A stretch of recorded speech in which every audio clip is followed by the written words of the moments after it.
Tədbirimizi açıq elan edirəm. Öncə tədbirin proqramı ilə buradakılara tanış eləmək istəyirəm, yığışan yoldaşları. Tədbirimizin birinci hissəsi məruzələrdən ibarət olacaq. İlk məruzəsimiz Azad Tribun sitəsinin əməkdaşı Asif Atozağlının evladı, yazar Elifza xanım Atalı. İkinci məruzəsimiz Qarabağ Dərnəyinin üzvü Ayda xanım Cavanşir. Digər məruzəsimiz Oğlar Yurdu Dərnəyinin başqanı Sevinç xanım Bakılı. Dördüncü məruzəsimiz Qara Yanvar Tribun jurnalının əməkdaşı Əlirza Ərdəbili məruzə eləyəcək. Daha sonra fasiləmiz olacaq.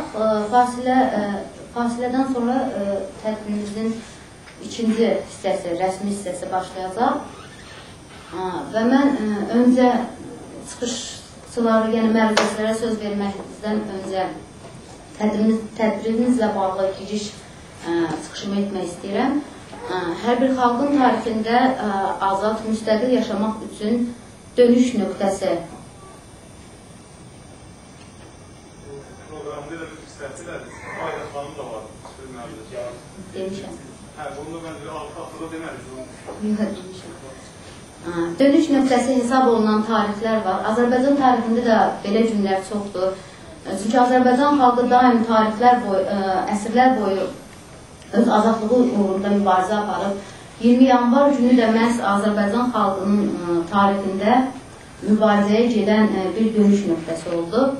Bu gün bizə nə qədər niskin hüzün gətirsə də, ancaq burada bizim övünəcəyimiz bir məqam da var ki, bu gün, məhz bu gün bir qəhrəmanlıq simvoludur. Hər kəsin gözü qarşısında baş verən. Məhz bu günün sayəsində biz müstəqilliyimizə gedən yolun, mən deyərdim ki, açarını əldə etdik.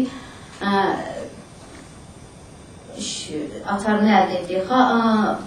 Məhz buna görə də 20 yanvar gecəsi həlak olan şəhidlərimiz daim hamının xatirəsində əziz tutulacaq, yaşayacaqdır. Tarixən Azərbaycan xalqı bir çox mübarizələrdən çıxıb, orada məğlub olduğu, qalib gəldiyi anlar da olur. 20 yanvar günü bir qalibiyyət günüdür bizim üçün. 19 yanvar gecəsi məhz 19 yanvardan sonra bir çox 19 yanvarın qaranlıq gecələrindən sonra bir çox mətləblərə, qaranlıq mətləblərin üzərinə işıq düşdü. Məhz 20 yanvar günündən sonra. Bugün Rus imperiyasının məhz Azərbaycanlılara, türklərə qarşı tutduğu çirkin siyasəti tam çılpaqlığı ilə ortaya çıxdı. Burada əyləşən hər bir kəs təbii ki, həmin gecədə nə baş verib, bütün detallarına kimi bilir, ona görə xırdaçılıq eləmək istəmirəm.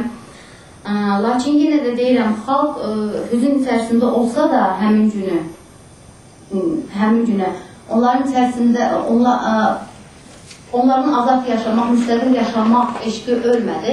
Məhz bu gündən sonra Azərbaycanın bir çox yerlərində, Bakının küçələrində Rus əskərlərinin gözü qarşısında Azərbaycan Xalq Cəbhəsinin üzvləri üç rəngli bayrağımızı müxtəlif yerlərə sancdılar. Məhz bu gündən sonra biz bir millət olaraq özümüzü anlamağa başladıq və kimliyimizi dərk etdik.